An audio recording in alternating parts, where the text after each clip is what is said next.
when were you born? I was born in 1944, August 20th. Okay, so. That makes me 67 years old. Oh, wow. Aunt Jane, I love you. Okay, so what union were you involved with? I'm sorry, Allie, say again? What union were you involved with? I was involved with the National Education Association. Okay. And the sub-union of that, which was the New Jersey Education Association. Okay. Good. Okay. And how long were you with that union? I was with that union for the duration of my teaching position, which was about 8.5 years. Okay. And you clarified that part. How was your time in the union? Pardon me? How was your time in the union? Like, how was it? How was my time in that union? Mm-hmm. Well, first of all, I didn't have a choice about joining the union. When you were a new teacher in 1968, you were simply told at your hiring, you were told by the other teachers and the reps of that union that you had to join the union. So that's what I did. I was brand new, loved my job, I wanted to do everything right, and I joined the union. And what that meant was they would take a certain amount of money out of my pay every month for union dues, both at the national level and at the state level. Other than that, I had no connection with the union because I just didn't need to have any involvement with them. I didn't have any job complaints. I didn't have any issues relating to the classroom work.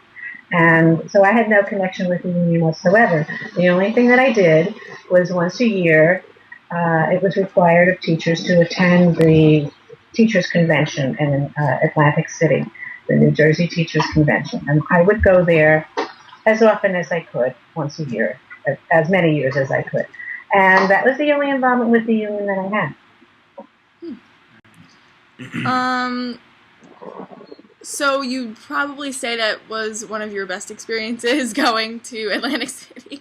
Not really. It was largely a waste of time, and that's a very candid opinion. It was really a waste of time.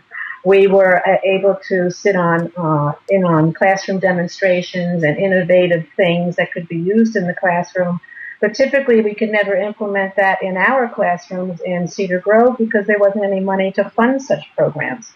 So while we had exposure to great ideas and interesting things, very seldom could we take away much and put it in our own classrooms because we didn't have the materials and or the budget to buy program things to go ahead and use the things that we saw in Atlantic City.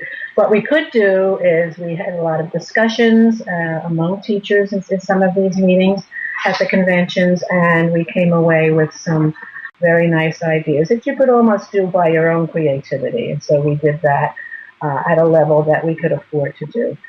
The other nice thing about being involved in a union for other teachers, not for me, was that if there was any kind of disagreement with principals and or superintendents or school board, you could have a union rep represent you in settling that dispute. I never had that issue. I never really had any issues in the whole time that I was teaching because I just loved what I did and I enjoyed my job and I just did the best I could.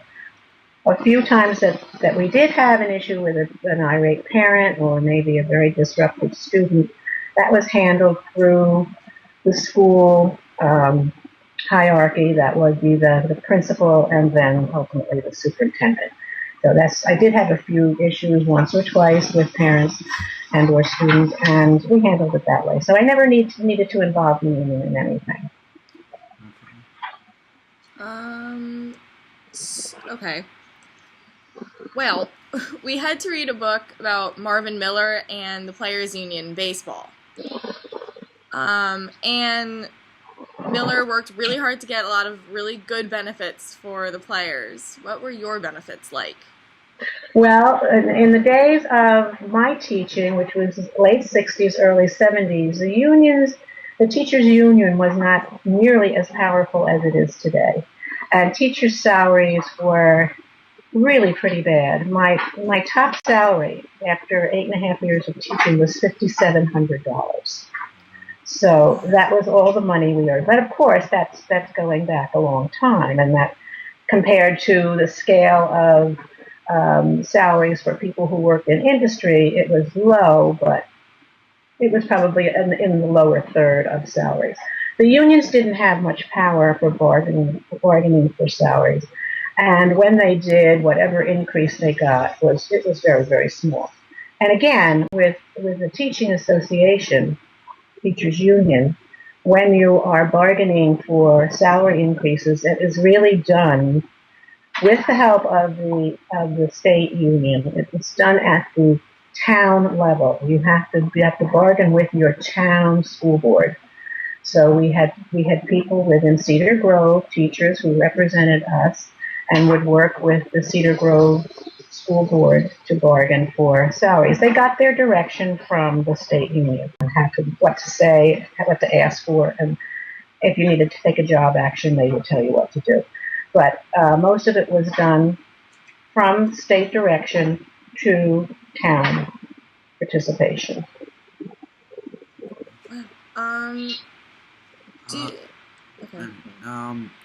So what do you think your bosses or union heads, what could they have done to have made the benefits better for you? They didn't have any power to make the benefits better. Really?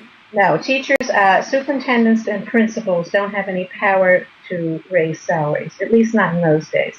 What they could do is they could go to the school board and suggest that the teachers needed a 3% raise, 2% raise, and then that would be negotiated by representatives of the local union who would be at the town level and under the scrutiny of the state.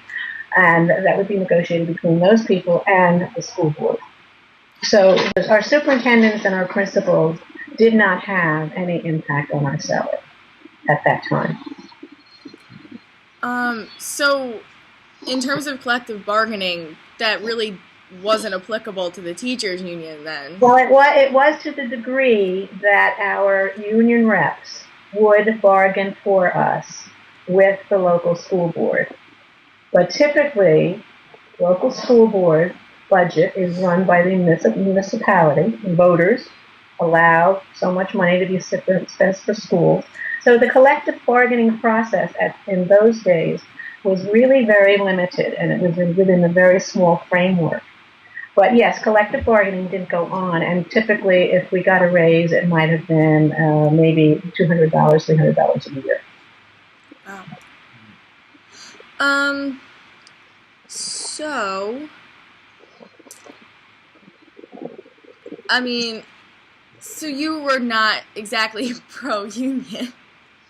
Actually, I never thought about it because since I was told that I had to join, I didn't like money being taken out of my pay for their dues. And frankly, I didn't really see what they did for me individually. I joined it because it was peer pressure. It was the thing that you needed to do. If you were a teacher, you needed to be a member of the union. Were I given a choice? No, I would not have joined the union. Do you think that mindset was applicable in other unions, like a truckers union, like what works with UPS and stuff? Do you think that they peer pressure their employees to join the union? Definitely. I think that it still exists today. I think in any unionized company, I think workers are definitely strongly encouraged to join a union. And probably more so today than years ago. In terms, I mean, obviously everyone's treated differently in a job, but for employees that are out of a union, especially in today's world, do you think that teachers in the union, we see that they're treated differently than teachers out of a union? Do you think that mindset was still applicable? Well, I think that's probably true. I don't really know of any instances in any teacher, among all my teacher friends, I don't know of anyone who never was a member of the union. It was very strong pressure when you were hired for a job, especially if you were brand new. Very strong pressure to join the union. So I really never knew any non-union member among teachers. I would imagine if you bucked joining the union, I would imagine that you probably would have pressure just from the people you worked with every day, and certainly you would receive letters and perhaps phone calls from uh, higher levels of union reps. No question. Okay. All right. Yeah, the first one. What was your first boss like? And did you like him? Yeah, my first boss was a lady. She hired me. I only served under her for a year. She was wonderful, but she was, to your imagination, she would be the typical old-fashioned school teacher lady, without makeup and very severe hairdo and sensible shoes, the whole thing.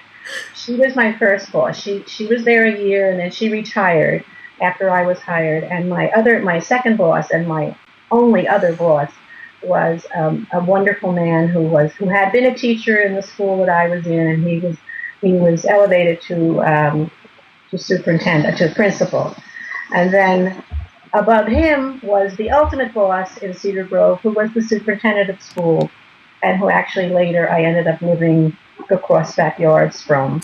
But he was very, very wonderful people. Both of them, my principal and my superintendent, were just great, and I so enjoyed working with them. And on the few occasions that I did have a problem, they were extremely helpful and very supportive in resolving the problem. Well, that's good that you had a good boss experience. That's always important. Yeah. But you have to remember, I just loved my job, and I loved every aspect of it, and I loved being with the children, and I loved the people I worked with. I was very happy there. That's good. Do you think that because of your passion for the job, it made working with the union better, since you really weren't feeling what was supposed to be positive about the union? Very definitely. I loved my job so much, I really didn't care or give any thought to what union concerns were. There was an occasion once or twice when teachers were dissatisfied with the bargaining that was going on for their raises, and they wanted to initiate a job action. And this was all under the direction of the union. The union told teachers this is what they needed to do. They wanted to initiate a job action, and the job action would mean that we'd have to wear a button or we'd have to march out in front of the school. And I really didn't participate in that because I just didn't want to do that. So, these job actions, did you actually have any real strikes or anything, or? We didn't have strikes when I was a teacher. We had strikes when I was a school board member many years later. And when I was a school board member in North Caldwell, where I live now, I was a school board member, and we had very intense difficulties with unions. We had job actions from our teachers where they refused to pose for class pictures. They refused to stay later after school to help students in need. And they followed their contract to the letter and left exactly at the time that the contract said they could leave. And they started the school day exactly at the time they said they could start. And they refused to do lunch duty, and they refused to do quite a few things. So I got a different picture. Now that I was a school board member, I got a different picture of how the union can really be very difficult to deal with. So from a school board member's point of view, not from the teacher's point of view. So you've seen both sides of the equation. I have seen both sides of it. All right. Well, I mean, unless you have any additional comments, I think we're good. Have I answered all your questions? Yes. There's one more. What advice would you give someone about joining a union? About joining a union? Yeah, for now. I think that's an individual choice. If you feel that you need union protection because of the nature of your job, then your choice would be to join the union. I guess also your peer pressure would have something to do with it. Mm-hmm. I personally, just me, I would never join a union because I just don't care for the politics that they represent, and I just feel that if you were doing a good job and you can have a good rapport with the people that you work with and the people who employ you, you'll be just fine. That's just my personal opinion. Perfect. Okay. Okay. Thank you so Thank much, you. Aunt Jane. Oh, have a great day, and thanks for including me in this. It was Of fun. course. Thank you so much. We really Thank appreciate you. it. Good luck with the project. Okay. I'll talk to you later. Bye.